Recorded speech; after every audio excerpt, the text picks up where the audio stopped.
नमस्कार, आप देख रहे हैं एनडीटीवी इंडिया 5 की बात के साथ मैं हूं अनंत भट्ट। शुरू करते हैं खबरों का सिलसिला और बुलेटिन में सबसे पहले हम बात करेंगे उत्तर प्रदेश के बहराइच की, जो पिछले कई दिनों से सुर्खियों में बना हुआ है। और इसकी वजह यह है आदमखोर भेड़ियों का वो झुंड जिससे लोग आतंकित हैं। लेकिन इस बीच राहत की बात यह है कि बहराइच में आदमखोर भेड़ियों की वजह से जो अब तक 8 जाने जा चुकी हैं और पूरा प्रशासनिक हमला इस वक्त उन भेड़ियों की तलाश में जुटा और भटक रहा है, उसमें राहत की बात यह आई है कि एक भेड़िए को पकड़ लिया गया है। मामला कितना गंभीर है कि खुद मुख्यमंत्री योगी आदित्यनाथ हर दिन मामले का अपडेट ले रहे हैं। आज एक आदमखोर भेड़िया पकड़ा गया, बाकी भेड़ियों की तलाश जारी है। बीते करीब 1.5 महीने से महसी इलाके के लोग दहशत में हैं। भेड़ियों के हमले का पहला शिकार फरवरी में हुआ और उसके बाद जून के महीने से हमले तेज हो गए। आज डीएम, एसपी से लेकर 3 डीएफओ, 300 वनकर्मी, पुलिस, पीएसी और विशेषज्ञों की टीम मौके पर लगाई गई है। देखिए, हम लोग महीनों से इस पे लगे हुए हैं, करीब 1 महीना हो गया। लगातार हम लोग उसको ट्रैक कर रहे हैं और हम लोगों ने पूरी हाई टेक्नोलॉजी यूज़ की है। थर्मल ड्रोन कैमरा, हम लोगों ने केजीएस कैमरा, ट्रैप्स सब लगाए हुए हैं। उसके साथ साथ हमारे लोग जो है फुट पेट्रोलिंग कर रहे हैं। करीब 10 टीमें लगी हुई हैं जो, और इसमें one of the best officers हम लोगों ने लगाए हुए हैं जो कि ट्रैक कर रहे थे। और ट्रैक करने के बाद थर्मल ड्रोन कैमरा में हमारे वो आज आ गया और उसके बाद हम लोगों ने उसको सक्सेसफुली रेस्क्यू कर लिया।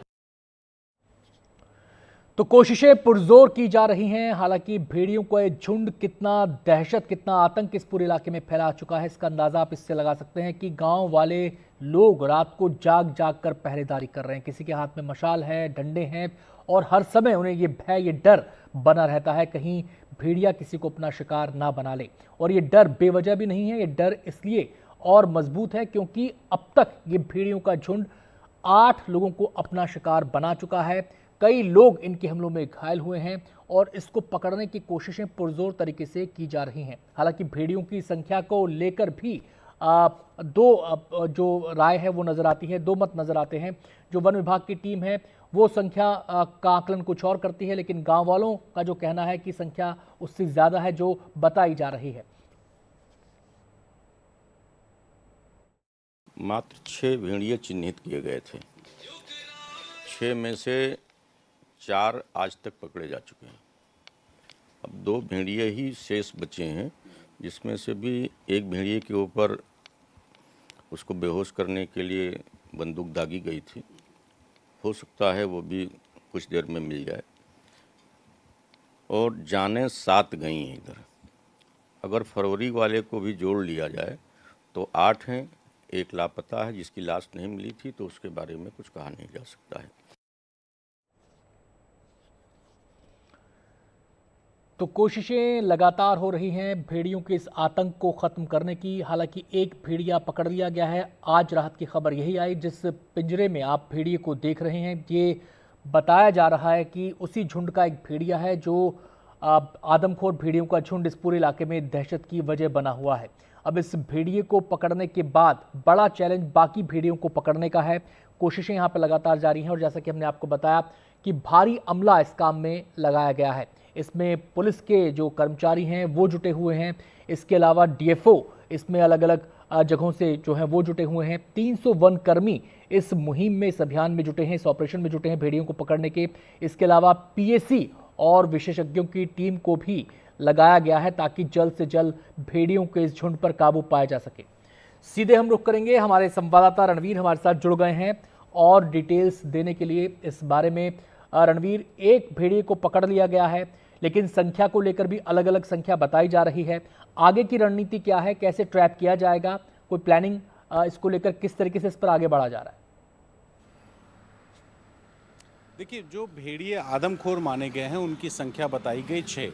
इन 6 में से अलग अलग वक्त पर कुल अभी तक 4 को पकड़ा गया है, जिनमें एक को आज पकड़ा गया है। थर्मल स्कैनर लगाया गया कल रात में, पूरे इलाके में थर्मल स्कैनिंग की गई ड्रोन के जरिए और उसके बाद जब उसको आइडेंटिफाई किया गया, फिर सुबह वन विभाग की टीम वहां पहुंची और उसको ट्रैंकुलाइज किया। ट्रैंकुलाइज करना यानी उसको एक बंदूक होता है खास किस्म की, उससे वो इंजेक्ट करते हैं और उसमें बेहोशी की दवा मिली होती है। तो ट्रैंकुलाइज करके उसको पिंजरे में रखा और उसको ले आए। लेकिन अभी भी जो आदमखोर भेड़िए हैं उनमें 2 की तलाश जारी है और लगातार कोशिश हो रही है ड्रोन के ज़रिए, थर्मल ड्रोन के ज़रिए। इसके अलावा जो ग्रामीण हैं और वन विभाग की अलग अलग टीमें हैं, वो सभी टीमें 2 भेड़ियों की तलाश कर रही हैं। आपको बताएं कि ये जो बहराइच का इलाका है ना, ये नेपाल से सटा हुआ है और काफ़ी हिस्सा जंगलों का आता है और जिस इलाके में ये मिले हैं उस इलाके में गन्ने की बहुत बड़ी खेती होती है और इस वक्त बरसात के मौसम में गन्ने के खेतों में पानी है। तो जहाँ नदियों में पानी है और नदियों का पानी बाढ़ की वजह से बढ़ा है, तो वहाँ से ये भेड़िए थोड़ा सा गांव की तरफ शिफ्ट हुए और इस बीच में भेड़िए आदमखोर हो गए। इन आदमखोर भेड़ियों की संख्या जो वन विभाग बता रहा है वो 6 है और अगर घटनाओं की बात करें तो फरवरी में एक मौत हुई थी और उसके बाद एक व्यक्ति गायब हुआ था जिसकी शव मिला ही नहीं। तो उस जिसको शव नहीं मिला, माना गया कि उसको भी भेड़िया ले गया था और एक जो भेड़िए ने हत्या की थी वो फरवरी महीने में की थी। बाकी सारी घटनाएं जून से लेकर अब तक हुई हैं। तो यानी कि जो 8 मौतें हुई हैं उन 8 में से 7 मौतें 2 महीने में हुई हैं, एक मौत फरवरी में हुई थी और एक संदिग्ध मौत भेड़िए की वजह से हुई है। चूँकि लाश नहीं मिली है इसलिए उसको काउंट नहीं किया जा रहा है, लेकिन फिर भी अगर इसको भी कैलकुलेट करें तो 9 लोगों की मौत हुई है। तो फिलहाल इन 9 मौतों के पीछे जो 6 भेड़िए थे, इनको लेकर के लगातार वन विभाग 1.5 महीने से तलाश कर रही थी, लेकिन ये अचानक ये बड़ी घटना इसलिए हो गई कि एक हफ्ते के अंदर 3 मौतें हो गई और 3 मौतों के बाद जब वन विभाग के 300 कर्मचारी लगे, 3-4 ज़िलों के डीएफओ को बुलाया गया, जो बड़े बड़े वाइल्ड लाइफ कंजर्वेटर्स हैं उनको बुलाया गया, मशीनें लगाई गई, ड्रोन का इस्तेमाल किया गया और साथ ही जो ग्रामीण हैं वो रात में निगरानी करने लगे, वो भी वन विभाग को सूचना देने लगे। तो बहुत सारा एक प्रशासनिक अमला, फॉरेस्ट डिपार्टमेंट का जो अमला है वो सब लगा रहा। तो अब जाकर के चौथा भेड़िया आज सुबह पकड़ा गया। जब हम वहाँ मौके पर मौजूद थे, वहाँ हमने देखा कि एक खास इलाके में जहाँ उसको देखा गया था वहाँ पटाखे दगाए गए ताकि पटाखों की आवाज़ सुन के वो भेड़िया वहाँ से भागे और उसको फिर लोकेट करके ट्रैंकुलाइज़ किया जाए। तो ट्रैंकुलाइज़ किया है और उम्मीद है कि जो 2 बचे हुए हैं उनको भी जल्दी पकड़ा जाएगा। वन विभाग के अधिकारियों ने ये बताया कि ट्रैंकुलाइज़र जब चलाया था दूसरे भेड़ियों को देख करके भी, तो संभवतः वो ट्रैंकुलाइज़र जो था वो उसको लगा है, लेकिन उसको अभी बरामद नहीं किया गया है। अब वो लगा या नहीं लगा, इसको लेकर के वन विभाग लगातार कोशिशें कर रही है उसको ट्रैक करने की। तो 2 भेड़ियों में एक भेड़िया लंगड़ा है और बता रहे हैं कि उसको ट्रैंकुलाइज़ करने की कोशिश हुई थी, लेकिन अभी फ़िलहाल उसके बारे में पता नहीं चल पाया। तो संभव है कि अगले 1-2 दिनों में उन दोनों को भी पकड़ करके वन विभाग कम से कम ग्रामीणों को एक सुकून भरी रात दे सके। जी, बहुत बहुत शुक्रिया रणवीर आपका इस पूरी जानकारी के लिए। अगली खबर का रुख करते हैं। गुजरात में बारिश और बाढ़ ने जमकर कहर बरपाया है। पिछले 3 दिनों में अलग अलग हादसों में अब तक 28 लोगों की मौत हो चुकी है। 6000 से ज्यादा लोगों को सुरक्षित स्थानों पर पहुंचाया गया है और करीब 1200 लोगों को बाढ़ प्रभावित इलाकों से बचाया गया है। रेस्क्यू ऑपरेशन का एक वीडियो सामने आया है जहां देवभूमि द्वारका के कल्याणपुर तहसील में बाढ़ में फंसे लोगों को वायुसेना के हेलीकॉप्टर के जरिए सुरक्षित बचाया गया है। वहीं हेलीकॉप्टर की मदद से बाढ़ प्रभावित इलाकों में खाने के पैकेट गिराए जा रहे हैं।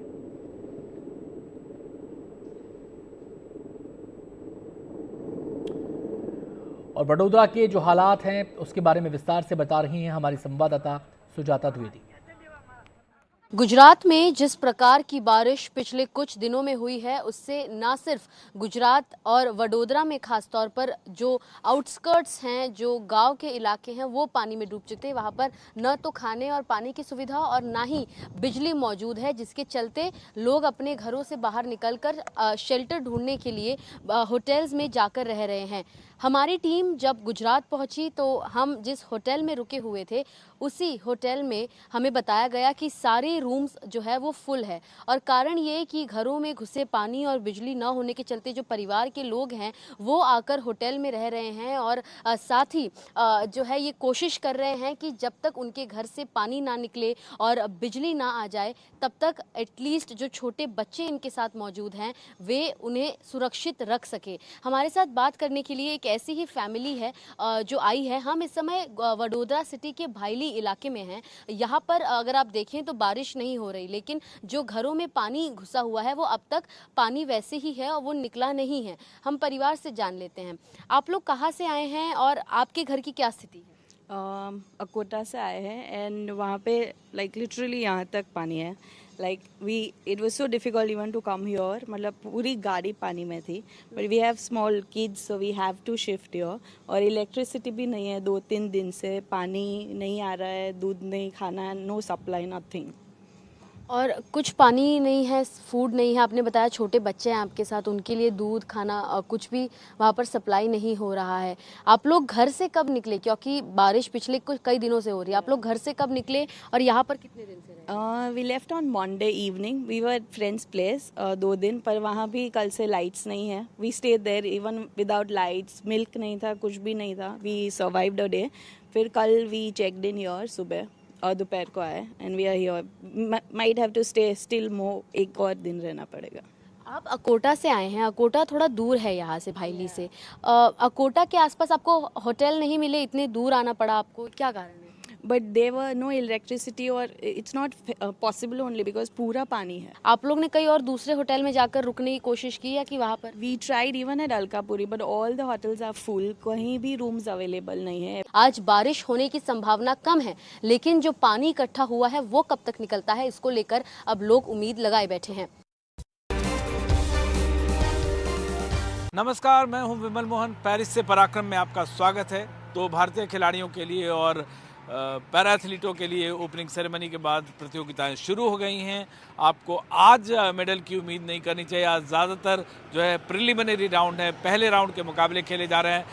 कई सारे मैचेस हैं जिसमें बैडमिंटन, आर्चरी, एक इम्पॉर्टेंट जो है इवेंट है इंडिया के लिए वो साइकिलिंग है।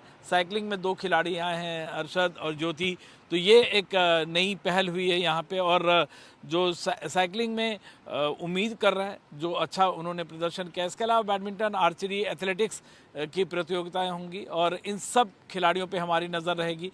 एक बात जो यहाँ एक बार फिर से शेट्रू में कल से मुकाबला शुरू होगा, जहाँ से उम्मीद है, जिस तरह से मनु भाकर ने किया था शेट्रू में पदकों की शुरुआत, उम्मीद की जा रही है कि मनीष नरवाल और अवनी लेखरा, गोल्ड मेडलिस्ट खिलाड़ी हैं ये सब, इनसे उम्मीद की जा रही है कि ये गोल्ड मेडल जीतेंगे और वहाँ से शुरुआत होगी। और एक बार फिर जैसे शेट्रू से शुरू होकर पेरिस तक हमारे खिलाड़ियों ने हल्ला बोला था, पैरा एथलीट भी उससे ज़्यादा ज़ोर से अपनी अहमियत दिखाने के लिए तैयार हैं। तो सारी तैयारियां हो चुकी हैं, खिलाड़ी मैदान पर आ चुके हैं। कई सारी जो सुविधाएं यहाँ पे खिलाड़ियों को मिली है वो तो एक अलग बात है, कई सारी शिकायतें भी हैं जैसे पेरिस ओलंपिक्स के दौरान हुई थी, लेकिन ये खिलाड़ी अब मैदान पर उतर चुके हैं और आने वाले दिनों में भारतीय खिलाड़ी और भारतीय फैंस इनसे पदकों की उम्मीद करेंगे और तिरंगे को ऊपर जाता हुआ देखेंगे।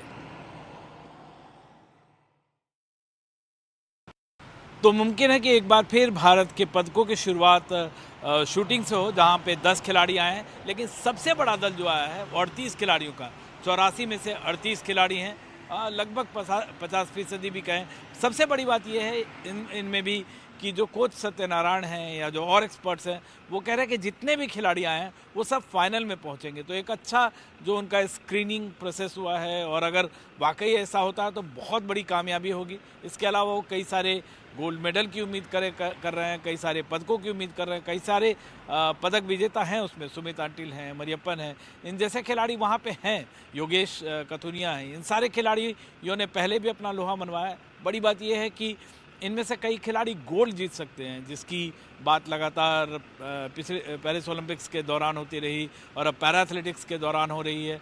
कोच बहुत आश्वस्त हैं, कोच सत्यनारायण, वो पहले भी एथलीट रह चुके हैं, एबल्ड बॉडी में वो दौड़ते थे 1500 मीटर, लेकिन उनका कहना जो मौजूदा एथलीट हैं उनको जिस तरह से सिलेक्शन हुआ है और दुनिया भर के जो एथलीट हैं उनसे जिस तरह का कंपैरिजन हुआ है टाइमिंग्स को लेके, उनके परफॉर्मेंसेस को लेके, इसलिए वो आश्वस्त दिख रहे हैं कि ये टीम एथलेटिक्स की खासकर ज़रूर अच्छा प्रदर्शन करेगी। इसके अलावा बैडमिंटन, आर्चरी, शूटिंग जैसे गेम से, इन गेम से पदकों की उम्मीद भारतीय खिलाड़ियों को, भारतीय फैंस को ज़रूर रहेगी। We are in the city of light, city of style and city of sports. I'm joined by none other than Satyanarayan, the head coach of athletics. We have the biggest squad this time around, and this is the initiative Samarth by Hyundai in partnership with NDTV. Satyanarayan साहब, 38 लोग हैं, 38 out of 84, large, almost 50% squad. See, 38 athlete मेरा athletics में participate कर रहा है, and again all 38 भी they'll reach within 10 में आ जाएगा. Almost in the final. All will come on the finals, and again मेरा athlete definitely 10 to 12 मेडल हम जीतेंगे athletics में. और 10 to 12 और ओवरऑल आप जैसे कह रहे थे बैडमिंटन, ओवरऑल सब मिला के 25 मेडल से ऊपर ही हम जीतेगा. एंड अगेन इतना कॉन्फिडेंटली हम बोल रहे हैं, दिस मेरा 4th पैरालंपिक गेम्स है। एक ओलंपिक्स एज ए स्पेक्टेटर गया है 2008 में। मैं खुद एथलीट भी है। हाँ, 1500 मीटर भागते थे एबल्ड बॉडी एथलेटिक्स में, और सत्यनारायण अच्छे एथलीट रहे हैं, हमारे पुराने दोस्त हैं। मेरा एक एथलीट का भी मेरे को उसका माइंडसेट, उसका परफॉर्मेंस, उसका क्या ज़रूरत है, एक भी चीज़ पता है। पेरिस में हम लोग 30th से स्टार्ट होने वाला है।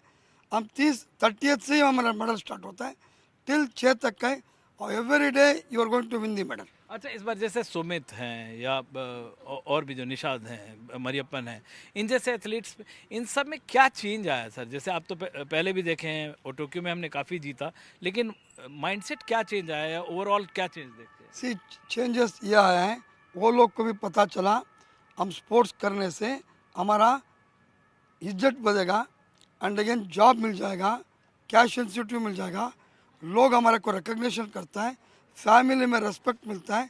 ये लोग को समझ में आ गया वो चीज़। एक जैसे डिसेबिलिटी वाले फैक्टर के साथ इंडिया में कई सारे एथलीट हैं, अचानक ये सर्च कैसे आया? से ये सर्च नहीं है। मैं 2018 में बीजिंग ओलंपिक्स में गया था, एबल बॉडी में। मैं देखा उधर पैरा ओलंपिक्स बोल के बोर्ड चेंज हो रहा था। अरे पैरा ओलंपिक भी इतना सीरियस स्पोर्ट्स है क्या? I research. फिर मेरे को पता चला हाई जंप में अच्छा स्कोप है।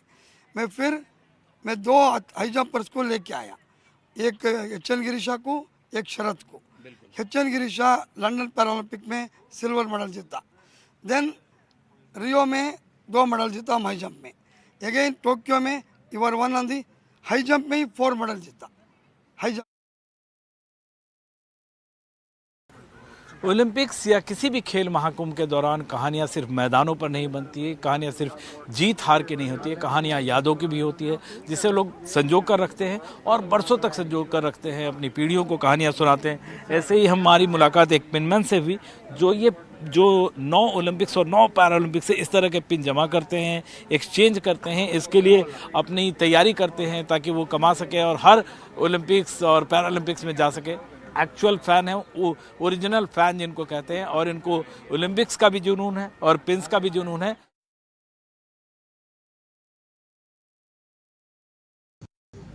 So I'm joined by the pin man of Olympics. I mean, all Olympics, Paralympics, he does go.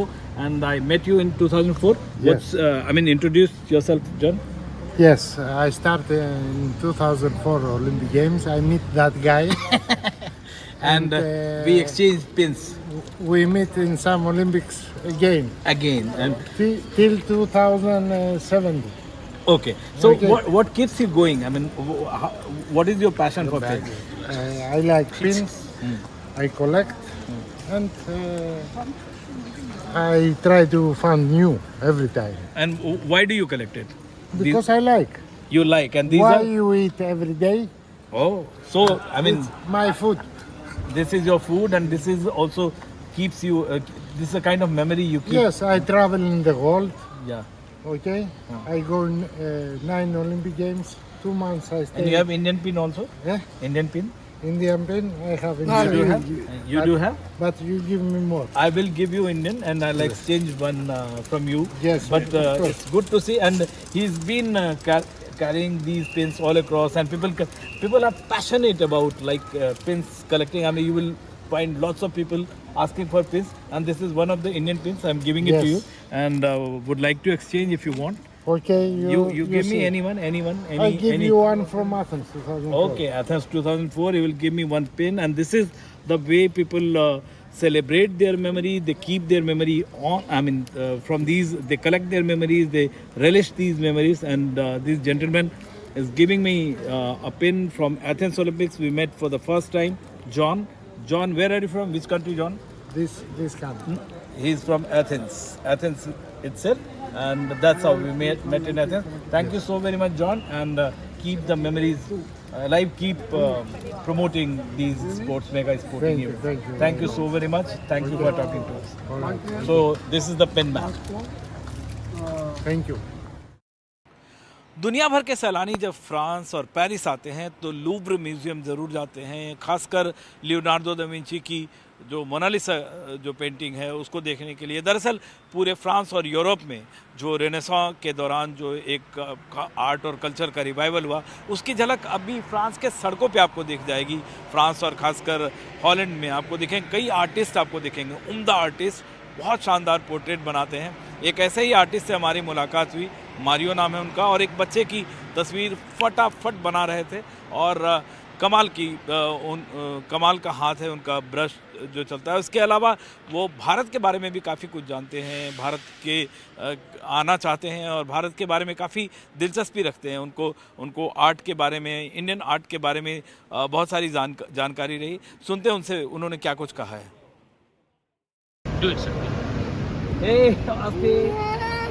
तो फ्रांस आर्टिस्ट का शहर है, गोगा, रौदा, वैन गॉग भी यहाँ उन्होंने काम किया है। और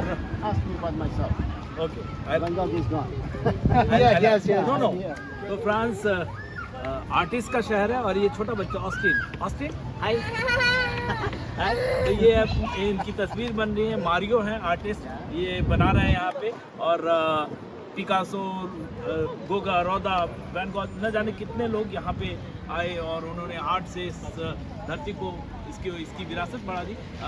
mister Mario, very nice photograph. Have you made any photograph of any Indian? Yeah, of course. It makes now, I don't know, too many years. I'm working with all kind of countries, you know, everybody. So, in India. You like India? Yeah, of course. Like India is very old country, and we also have a legacy of art. I've never been in India, but come to India, you will find yeah, lots of things. I hope so. I hope so one day. Taj Mahal and everything you can draw. And this child is very cute. With pleasure. Hey, Austin. Yeah. You laugh very well. With pleasure, sir. No See? hitting. No hitting. No hitting. Fist bump. See? But Fist Indian, bump. they do like art. Very shy. No issue. तो ये artist का एक कमाल है। यहाँ पे France में इस तरह की तस्वीर आपको कई जगह मिल जाएगी, फ्रांस में, हॉलैंड में। ऐसे बहुत ही बेमिसाल आर्टिस्ट होते हैं जो फटाफट बना देते हैं। 5 मिनट के अंदर इन्होंने ये बनाया।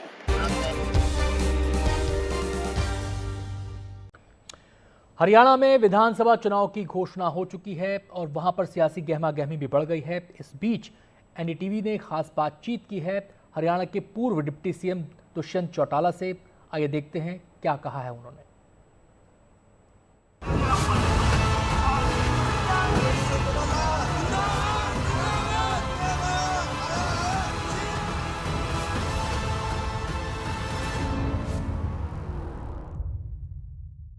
हरियाणा विधानसभा के चुनाव के ऐलान के साथ ही नए राजनीतिक समीकरण बनने शुरू हो गए हैं। ऐसा ही समीकरण बना है जननायक जनता पार्टी के दुष्यंत चौटाला और आज़ाद समाज पार्टी के चंद्रशेखर आज़ाद के बीच। दोनों ने फैसला किया है कि इन दोनों पार्टियां हरियाणा में मिल के चुनाव लड़ेंगी। हमारे साथ बातचीत करने के लिए हैं हरियाणा के पूर्व उप मुख्यमंत्री दुष्यंत चौटाला। नए गठबंधन के बारे में, चुनाव के बारे में बातचीत करते हैं। एक बार फिर से नई बिसात के साथ ताल ठोकने की तैयारी में है। क्या यह नई दोस्ती जो है एक नए राजनीतिक सिनेरियो को जन्म देगी? दोस्ती नई जरूर हो, विचारों की दोस्ती बहुत पुरानी है। और मान्यवर काशीराम जी और चौधरी देवीलाल जी का जो रिश्ता रहा, उसने 1979 का जो चुनाव था उसमें बहुत बड़ा बदलाव लाने का काम किया। किसान कमेरे को साथ लाए और उस समय मान्यवर काशीराम जी ने एक बात कही थी चौधरी देवीलाल जी को कि आप दिल्ली जाओ एक वादे के साथ कि डॉक्टर अंबेडकर को भारत रत्न दिलाएंगे। और चौधरी देवीलाल जी ने जब देश का नेतृत्व किया, उप प्रधानमंत्री बने वीपी सिंह जी की सरकार में, उस समय डॉक्टर अंबेडकर को भारत रत्न तो 1990 में दिलाया, उसके साथ साथ पार्लियामेंट के अंदर भी डॉक्टर अंबेडकर का स्टैचू लगाया। दोनों ने मिलकर 1996 का चुनाव लड़ा, 4 लोकसभा सीटें जीते। और मुझे लगता है आज चंद्रशेखर और हम मिलकर चलेंगे तो 2 फायदे हैं। एक तो किसान कमेरे की लड़ाई जो मुझे लगता है आज सबकी ज़रूरत है, और दूसरा कि हम मिलकर अगले 40, 45, 50 साल तक जो दिशा इस देश की प्रगति में है उसमें हिस्सेदार भी रहेंगे। और दोनों दलों ने इसी विचार के साथ गठबंधन किया है कि हम अपनी ताकत को, जनता की ताकत को मिलकर हरियाणा की प्रगति की हिस्सेदारी में जोड़ें। क्या इसे यह भी माना जा सकता है कि जाट और दलित को एक साथ लेकर आया जाए, साधा जाए?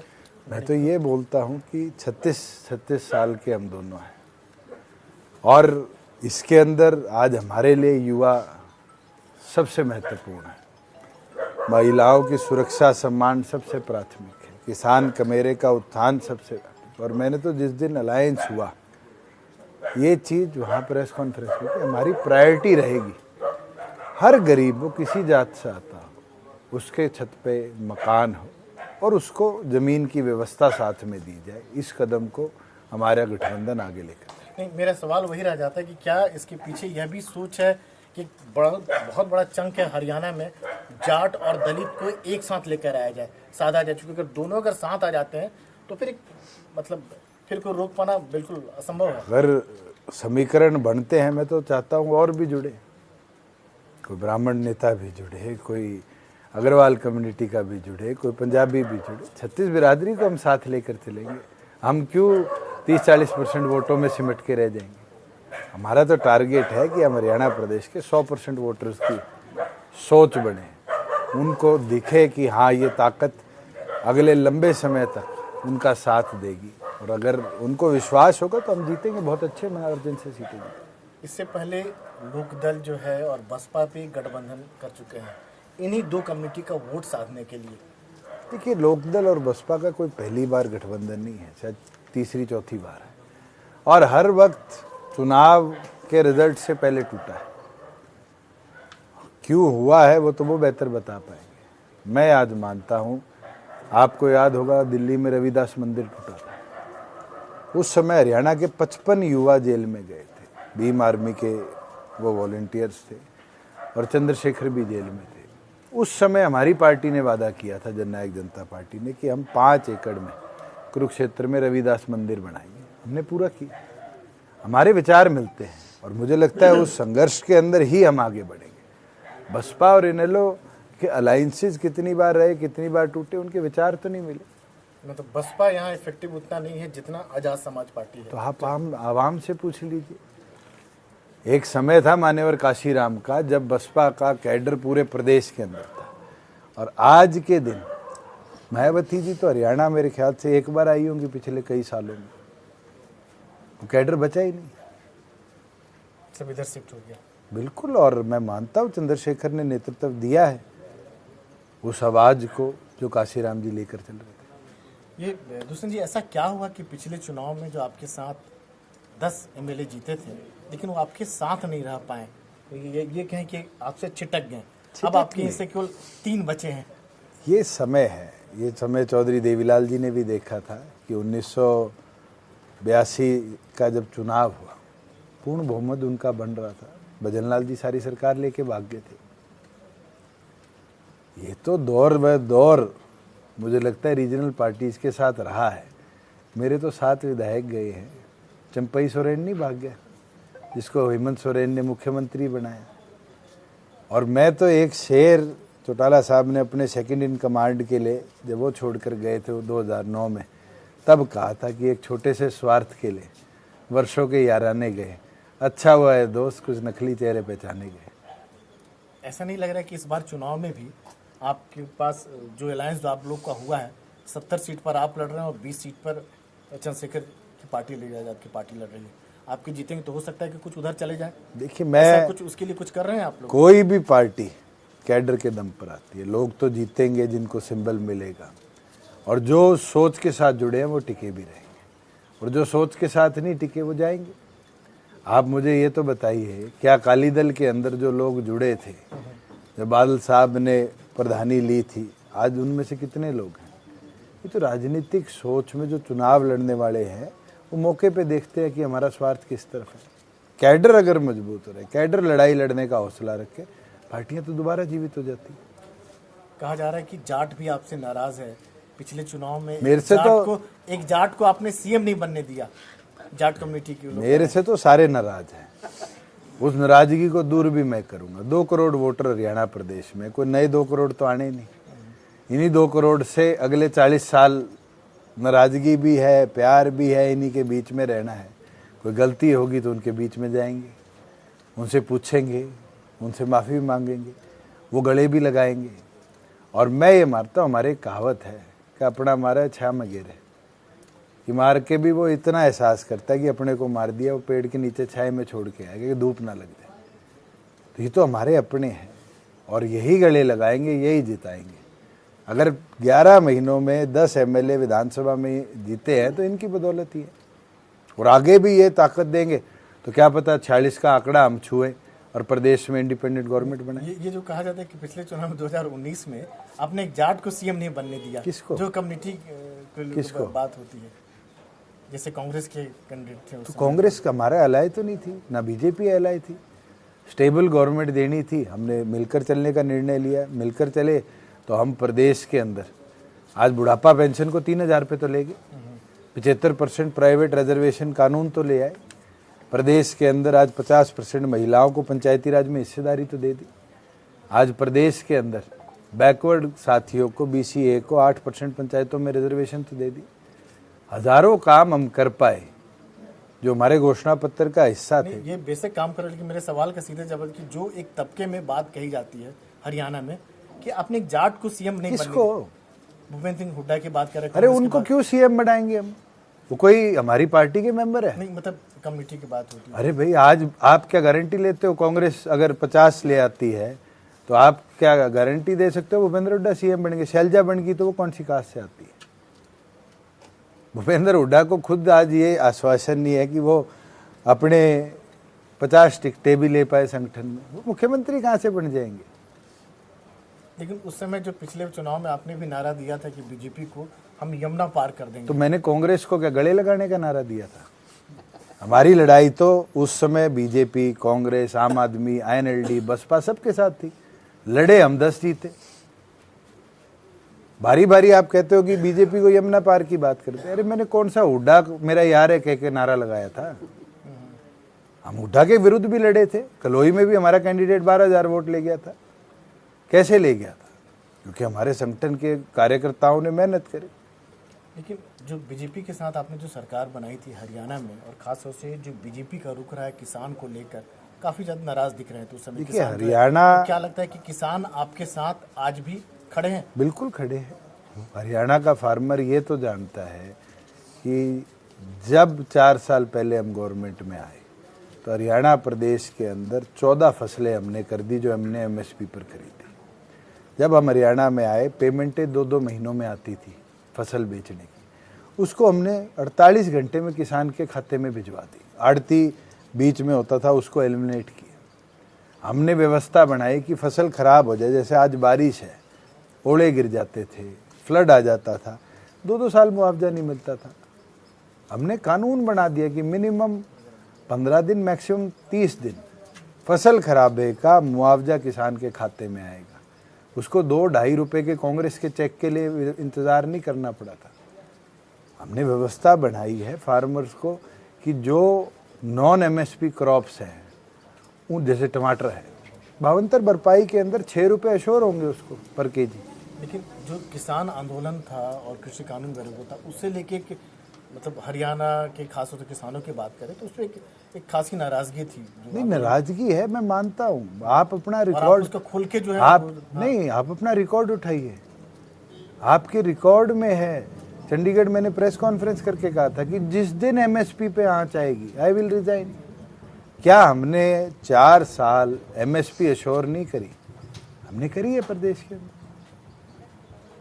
किसान आंदोलन जो चल रहा था उसको लेकर, देखिए एक आंदोलन था और उस आंदोलन के अंदर हम प्रयास कर रहे थे हम बेटर फैसिलिटेट कर पाए फार्मर को। गवर्नमेंट की तरफ से हमने किया, क्योंकि ना तो वो बिल्स हरियाणा सरकार ने बनाए थे, केंद्र सरकार के विरुद्ध लड़ाई थी। केंद्र सरकार को मैंने पत्र भी प्रधानमंत्री को लिखा, मैं मिल के भी आया, उनने उसके बाद कमेटियां भी बातचीत की बनाई। हम तो केंद्र के साथ तालमेल करा सकते थे, वो हमने कराया समय अनुसार। इस बार जनता का मिजाज कैसा है, मूड कैसा है? जनता बीजेपी को प्रदेश से बाहर करना चाहती है। ट्राइकोनल फाइट होगी, त्रिशंकु के अंदर मैं ये मानता हूँ कि हमारा गठबंधन जो है वो प्रदेश का नेतृत्व करेगा। अकेले दम पर बहुमत हासिल कर लेंगे या परिणाम पिछली बार की तरह होंगे? देखो, ये तो जनता जनार्दन को पता है। आज कोई कह दे अकेले कर लेंगे, ये तो वो कहते हैं ना, सिर के बाल हैं, कटे बाद जोड़ी में गिने जाएंगे। एक की पोलिंग है, 4 को गिने जाएंगे।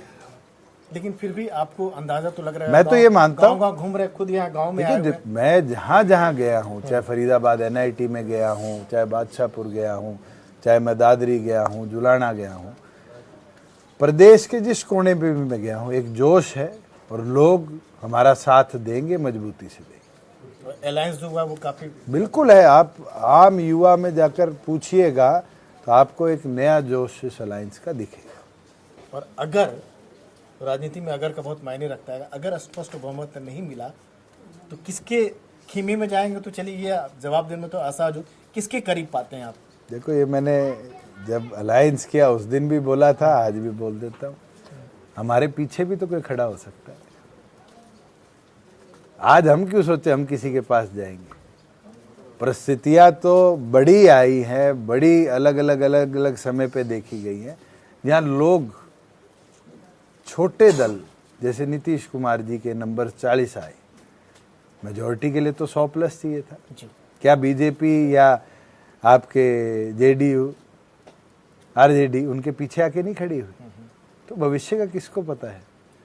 मैं तो चाहूंगा 4 तारीख की शाम को जब नंबर जाए उसके बाद आप पूछे कि आपके पीछे कौन खड़ा होगा, तो मुझे खुशी होगी। नहीं, फिर भी लेकिन किसके करीब पाते हैं? क्या ऐसा देखिए, वैचारिक करीब होगा ना? आज चाहे इंडिया अलायंस की बात करें, चाहे इंडिया की बात आज करें, के दिन ये कहना कौन आपके पीछे खड़ा होगा ये मुमकिन नहीं है। नंबर जाने दीजिए। आज हम तो ये प्रयास करें कि हम 46 पहुंचे अलायंस में। आपने ये भी कहा था कि एक दफा कहा था कि हम इंडिया अलायंस अगर सम्मानजनक अगर हमको देते तो नहीं, मेरी आज तक कोई स्टेटमेंट नहीं है कि कांग्रेस के साथ हम अलायंस करेंगे। कभी नहीं। इंडिया गठबंधन के साथ बिल्कुल नहीं। कांग्रेस के साथ अलायंस करने की आज तक हमने कभी स्टेटमेंट नहीं दी। और मैं तो कहता हूँ बीजेपी के साथ जाना मेरी गलती थी, आगे वो गलती भी नहीं दोहराऊंगा। एक और बात, एक लास्ट सवाल की, अगर मान लिया जाए कि कांग्रेस और बीजेपी से, क्योंकि वहाँ कांग्रेस में तो बहुत ज़्यादा भीड़ मची हुई है जैसा कहा जा रहा है, तो कई सारे लोग ऐसे होंगे कि जिनको टिकट नहीं मिलेगा, वो आपके पास आएंगे, आपके आश्रय में आएंगे, तो फिर क्या रुख होगा? ये तो मौसम है, सर्दी आएगी, यूक्रेन से रशिया से पक्षी आएंगे, सर्दियाँ जाएंगी, वापस भी जाएंगी।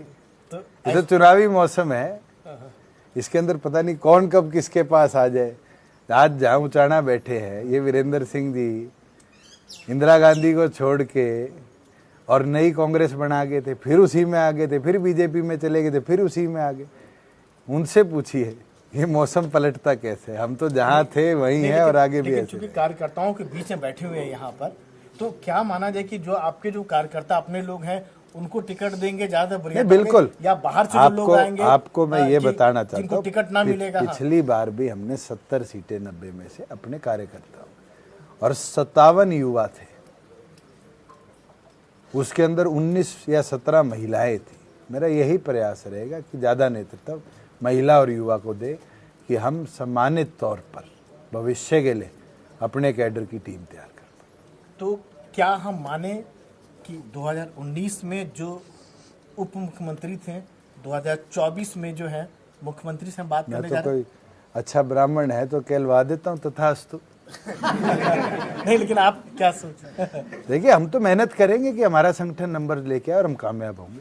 मुख्यमंत्री का मतलब, चूंकि चंद्रशेखर भी आपको कह चुके हैं कि हमारे जो मुख्यमंत्री कैंडिडेट होंगे गठबंधन का, आप होंगे। मैं आपको कह रहा हूँ हम मेहनत करेंगे, मेहनत कर कर जनता प्यार करेगी तो क्यों नहीं प्रदेश का नेतृत्व करेगी। थैंक यू सर, NDTV से बातचीत करने के लिए। तो जिंद के मोहनगढ़ छापरा गांव से कैमरामैन मनोज ठाकुर के साथ राजीव रंजन, NDTV इंडिया।